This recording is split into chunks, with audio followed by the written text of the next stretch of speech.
Hello అందరికీ, అందరు ఎలా ఉన్నారు? బాగున్నారా? మీరందరు బాగుండాలని మనస్ఫూర్తిగా కోరుకుంటున్నా. మేము వచ్చేసి చేను దగ్గరికి అయితే వచ్చినాం, పత్తి చేను దగ్గరికి వచ్చినాము. అల్లం తీయడానికి ఉండే కానీ కూలోళ్ళు అయితే రాలేదు. అందుకని చెప్పేసి ఇక కాసేపు అయితే గుంటక తోలినాక మా ఆయన ఇక చూడండి గుంటక తోలుతుంటే కాసేపు అయితే నేను ఎడ్ల కాడ నిలబడ్డా. అంటే కొద్దిసేపు లంచ్ తినేలోపు నేను ఎడ్లను మేపుదామని చెప్పేసి గుంటక ఇడిచిన తర్వాత ఇక ఎడ్లనైతే మేపుతున్నా. ఇక ఆ నుంచి అయితే ఈవినింగ్ టైంలో మా ఆయన చూసిరా ఇదైతే మొత్తం కందులేద్దామని చెప్పేసి కొద్దిగా వదిలిపెట్టినాము. అంటే ఒక 1.5 ఎకర్ అట్లా ఉంటుంది. ఇంకా ట్రాక్టర్తోనైతే దున్నుతున్నాడు ఇప్పుడే. ముందుగా దున్నుంటే ఇంత గడ్డి ఉండేదే కాదు, కానీ లేట్ అయిపోయింది. కొంచెం పొలం చేద్దామన్న ఉపాయంతో ఉంచినాం, కానీ ఇంకా వర్షాలు కూడా వాడట్లేవు అని చెప్పేసి ఇక మళ్ళీ దున్నడం అయితే స్టార్ట్ చేసినాము. మస్తు గడ్డి ఉండే. ఇక నిన్న మొన్న పశువులు గొర్రెలు అయితే మంచిగా మేసినాయి.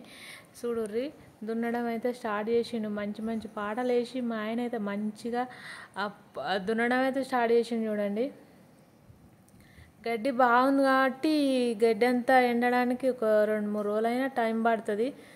చూడుర్రి ఇంకా ఏంటంటే పత్తి చేనులో గడ్డి తీయడానికి కూలోళ్ళు వస్తా అని చెప్పిర్రు, కానీ ఇవాళ కూడా ఎగ్గొట్టిర్రు. ఇక గడ్డి తీస్తానికి వస్తే కొంచెం బాగుంటుండే, కానీ కొద్దిగా నర్వసంగా అనిపిస్తుంది. ఇక ఆ నుంచి అయితే మా లేగదూడ చూసిర్రా ఎట్లా తిరుగుతుందో పొలాల పొంటి. ఇక దాన్ని ఇష్టము. అసలు అది పత్తి చేనులో గుంటక తోలుతున్న ఎడ్లున్నాయి, అక్కడికి రావట్లేదు. ఇక్కడ చిలక దగ్గరికే వస్తుంది. ఇది వచ్చేసి 2-3 రోజుల తర్వాత అన్నట్టు. 2-3 రోజుల తర్వాతనైతే ఫుల్గా అసలు ఎంత వర్షం పడిందంటే చాలా వర్షం పడింది.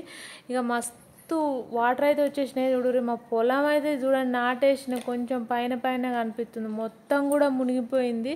ఫుల్ వర్షం పడింది.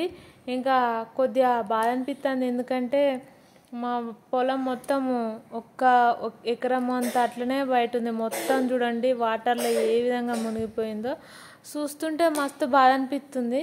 ఇంకా బాధ అనిపిస్తుంది కానీ ఇంకా అందరూ అయితే ఈ వర్షం కోసమే వెయిట్ చేస్తుండే, ఎందుకంటే వాటర్ లేక పొలాలు నానక చాలా ఇబ్బంది పడుతుండ్రు రైతులందరూ.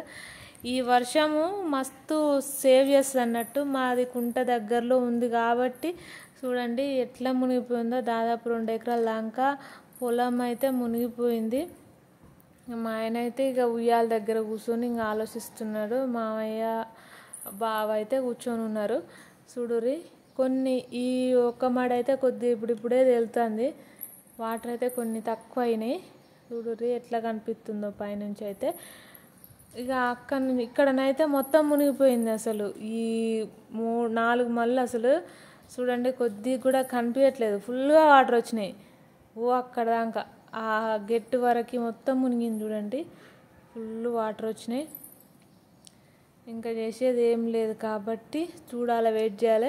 5-6 రోజులు అట్లా వర్షాలు తగ్గితే ఏమన్నా తేలదా అనేది ఇంకా చూడాలి. చూడండి ఎటు చూసినా వాటరే, ఫుల్ వాటర్ ఉన్నాయి. వాటర్లో కూడా మస్తు వాటర్ అవుతున్నాయి. ఒక పెద్ద ఫిష్ అయితే వచ్చింది నా ముందడికి.